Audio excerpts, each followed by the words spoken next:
Don't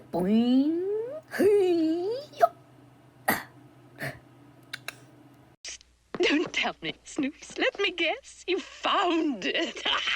You've found the diamond. Give you time. You bundle. So again, finding ways to break up the body now. So you got this really strong line of action where one leg is straighter than the other, and slightly more the knee is bent inwards to help support that asymmetry. This is almost the complex now, just because we got that break in the leg, and then this is more simple. Cool, so this is our anticipation now. So we've gone from what was initially quite a long pose, and now it's become more square. So we're squashing. This is almost like a squash in volume. And then as she steps down, it becomes slightly more elongated again. So one thing that I love about this pose is, again, I'm a particular fan of graphic shapes, and so where I can find right angles in the body to kind of create interesting shapes and break everything up. This is what I was saying again about isolated animation. So by having most of the body at this point kind of contained and just jumping up and down, he's added a secondary action of the hand doing this. So we have the foot leading the action, and then the weight comes down afterwards. So one thing I notice a lot again in beginner's animation is the entire body goes down together, and you should always find ways to lead the action. So be that the hips or the head, so if you're going to go down first and then go forwards, or if I was going to punch, for example, you might want to, as the hand comes back, you might want to lean forward with the chest, so then you get the follow through in the hand. So that you should always find ways to break up the body. And one thing I notice, especially with beginners animation, is when they're doing weight, they tend to have the foot and the root hits the contact at the same time. Whereas ideally you want to have almost like a spring effect, where the foot makes contact and then the body follows through the action. And so this is a good example of that. So we're getting like a little bouncing ball again, where there's like a little cushion, tiny bit of cushion at the contact points in the ground, but we're having a hang time up the top. You were taught to lead with the hips, but it depends on the action. Like my first lead, his tip for me would always be to go bum first, was his rule. And it's a good tip to give to beginners because it gives you a general rule of thumb for most actions, but not every action is going to lead with the hips. Sometimes you may want to lead with the chest, or maybe you want to lead with a foot, or maybe you want to lead with an elbow. Maybe if I was going to do this, you're not going to lead with the hips. So everything is situational, but hips, the reason they say hips first is because that's generally where your center of gravity is, and that's where you distribute most of your weight from. And that's like the connection point between your legs and your upper body. So that's generally why they say to lead with the hips. In 2D, you have to draw every single line intentionally. Even these little creases in the dress, all of these would have been intentional. So as she jumps up, there's a slight follow through in the dress. So as after she's finished hanging, then the dress will come up slightly and bunch up afterwards. So there's a little offset in timing. Can you see that? So he comes up and then it bunches.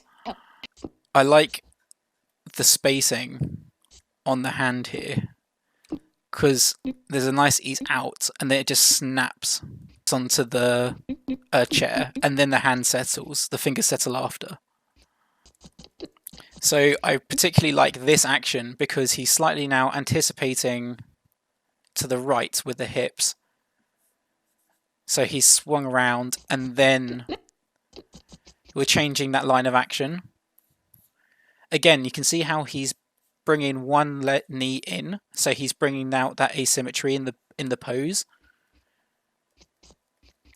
And then you get this nice arc where everything's feeding through now. We're getting this nice line of action where it's swinging around.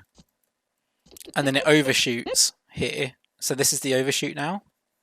And now the dress is overshooting down as the hips come up, so you get those opposing actions again. And then I love this. Again, we're leading the action with the hips now, and we've got this really extreme change where the chest is hanging up the top and the hips drop, and then that's when the chest settles in. And then after that force has come from the hips, it's following through the action on the chair, so now the chair's going to catch that weight. So again, see how simple that line is compared to the complexity we have on the other side. So again, we feel like we've got this pushing action now where everything's going out this way, where we're still accenting, and we still got the complex on this side.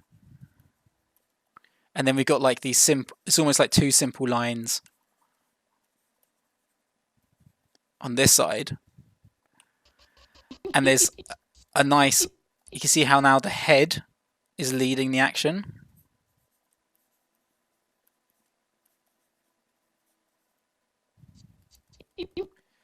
And then this is the extreme, where now the neck's going to be slightly stretched, the head's going to be slightly squashed. So we're going to change that volume. And then it pushes up. And this is the accent where everything stretches when she says found, and the volume stretches in her face. And the thing that I really like about this one is how he's playing with the rhythm, this particular part of the shot. Found it. Because he's already easing out of the action before the beat happens. So he's playing around with the beat, so not everything happens on the beat. So even if I had a beat of 1, 2, 3, 1, 2, 3, he's not going 1, 2, 3, 1, 2, 3. He may go 1, 2, 3, 1, 2, 3. And you can see how I moved the hand up earlier to hit the beat. So he's not just snapping into each pose on each beat. He's changing up the rhythm in the actual movement, so that sometimes it's not so fast. It's actually going to move out earlier so that it hits a beat later. So in here, he says, "You found it." You could have gone, "You found it," and you could have gone, "Found it," but instead he uses that time to ease out to hit an accent later. So he's playing around with the beats. Found it. So you get the ha ha on each leg coming up. And then again, he's playing around with the beats so that he, instead of going 1, 2 on ha ha and then stopping and then coming out of that pose, instead what he's doing is he's making it feel more natural of a performance by keeping that action going, so that not everything is happening to the beats of the action of her words. He's actually continuing it. So he goes ha ha and it keeps going. And by doing that, it makes it feel less staged and it makes it feel like a more natural action, which I find super interesting because I need to start learning to do that myself, where I tend to make actions that happen on the sound. Even if the rhythm is different, they still find ways to keep the action going to help make it feel more natural, because not everything happens to a sound. And then this is the extreme. See how nice that line of action is flowing through the body? And then you've got the contrast on the knee. So nice. And then you've got the action coming opposite around this way. So you get these like complementary timings here. But then this settles as this one continues round. So you get this arc coming around like this. But that hand settles, wrapping around on itself.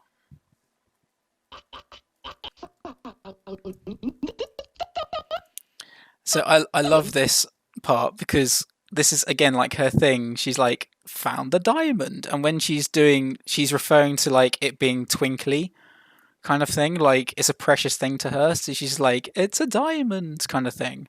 It's almost like a magic trick. So like this is the secondary action as everything settles in to pose 2. Found the diamond. And then it settles into this position. And this just feels so natural. I don't know why, this feels like a very feminine thing to do when she's like trying to be spectacular. She's like, it's amazing. It's almost like a show kind of thing. I feel like one thing that I love about this is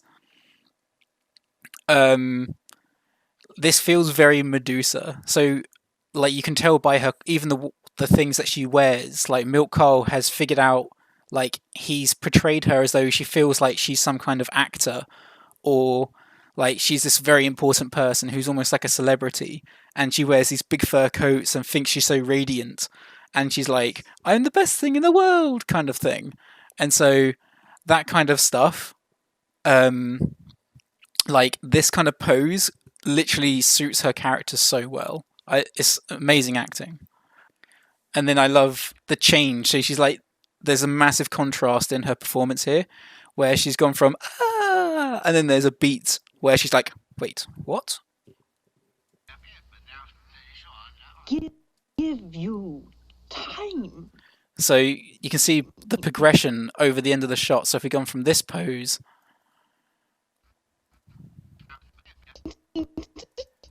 so you're going from this to this. So there's a slow progression over that. Like the comedy is in how slow the change is.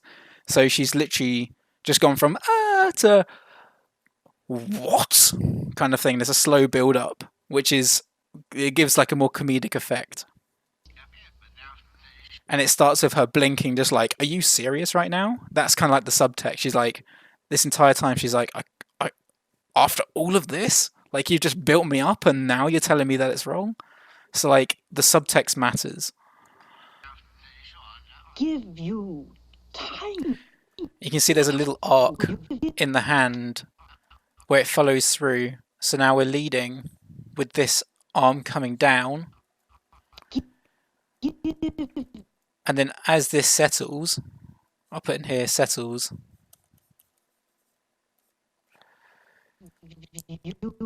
Then the hand, once the forearm's finished, the hand then follows through the action. So it creates an arc.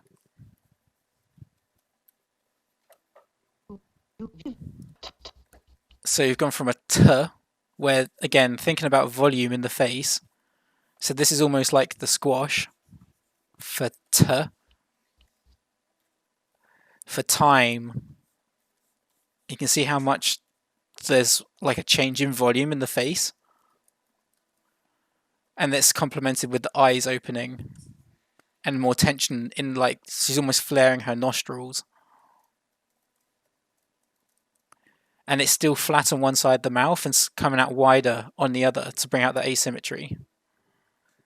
So again, instead of just like he's bringing out secondary action in the head in this anticipation, so he doesn't just go, you bundler.